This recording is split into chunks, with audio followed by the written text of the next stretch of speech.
Hello everyone, it's Dr. Adib again with another video on health and medical subjects in the US. Today I want to talk about autism and vaccination. And when I tell you all the facts about it and how this thought and correlation happened, then you can judge for yourself if that correlation is a myth or a fact. As most of you may already know, autism is a developmental disorder with problems in social interactions, communication, repetitive behavior, and very minimal interest.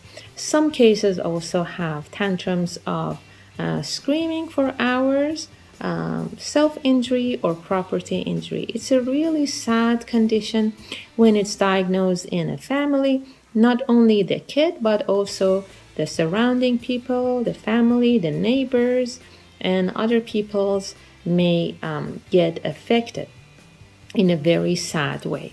So the reasons behind autism are not completely understood, unfortunately. All we know about it is that it's a multi-factor disease, meaning that it's a combination of genetic and environmental.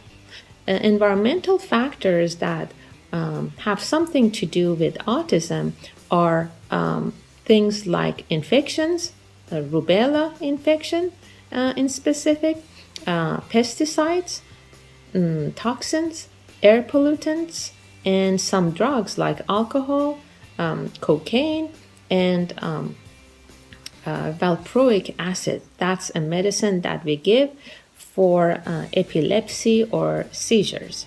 So it's a multifactorial disease, and it basically takes an initiator and a promoter. Just like a lot of multifactorial diseases, there should be a background problem in the person plus something else that promotes it. Now, the reason that autism was correlated with vaccination was initially due not to the vaccine itself, but to a preservative called thiomersal.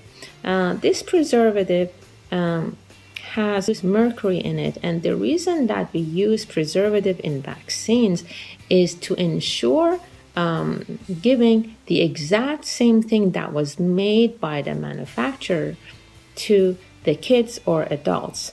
This preservative is to prevent growth of bacteria and yeast in the vial. It's a sad fact that in 1928, about 12 out of 21 kids that were vaccinated for whooping cough died because of a staph infection that happened in the vial of the vaccine. So a very crude look at the situation would lead someone to think, oh, diphtheria vaccine kills children, which a more depth look into it showed doctors that it was the staph grown in it. So from then on, vaccines were made with a preservative in it to make them clean and administer it the way it was already made. Thiomersal in each vaccine administration gave about 25 microgram of mercury to people. If you want to know how much exactly it is, it 8 millionth of an ounce.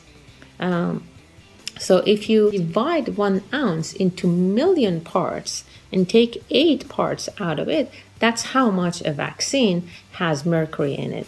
The amount of mercury that we feed our kids with 1 serving of fish way supersedes that amount.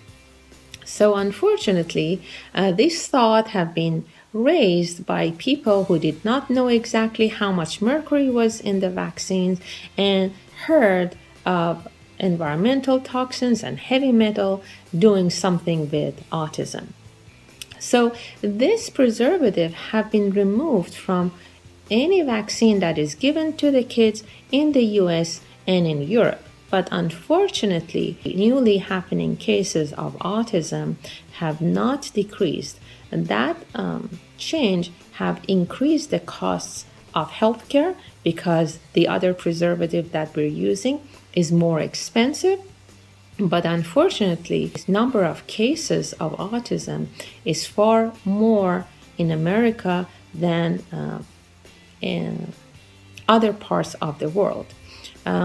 It's about 10 times more. So autism is diagnosed in 1 to 2 people out of 1,000 worldwide, versus prevalence in the US is 1.5%. Now, part of this might be because we miss less cases and we recognize a wider spectrum of autism, like Asperger disease and other spectrums of autism. But indeed, we still have same amount of cases with changing the vaccination. Now, the problem that raises with keeping children from being vaccinated is the potential threat that it has for society. We all have forgotten the days not too long ago that tens of thousands of people would die within days of plague, whooping cough, measles, and other bacterial diseases. And we kind of have took it for granted, and we have forgotten how much vaccination have served billions of people, how many lives vaccines have saved, and how much they have increased the quality of life. Life was really scary even a century ago, and we owe part of it, a big part of it, to vaccinations.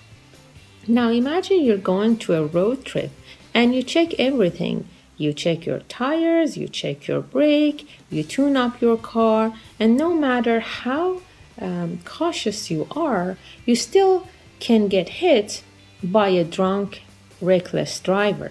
And that's a true fact in any circumstances that involves more than one person. So no matter how careful you are, you may still get hurt by reckless people. Now, there are certain conditions that our society is very well aware of, like in cases of domestic violence or rape. Even if the victim stops prosecuting and pursuing the case, that person is still getting prosecuted by state or even in a federal level, and is still labeled as a sex offender or as a felon. But in some other cases that people are reckless, even though we haven't thought of it that way, the one thing we can do is to raise awareness and give education about that. This concludes my video on vaccination and autism. Thank you for watching, and don't believe anything only because you've heard it or read it many times.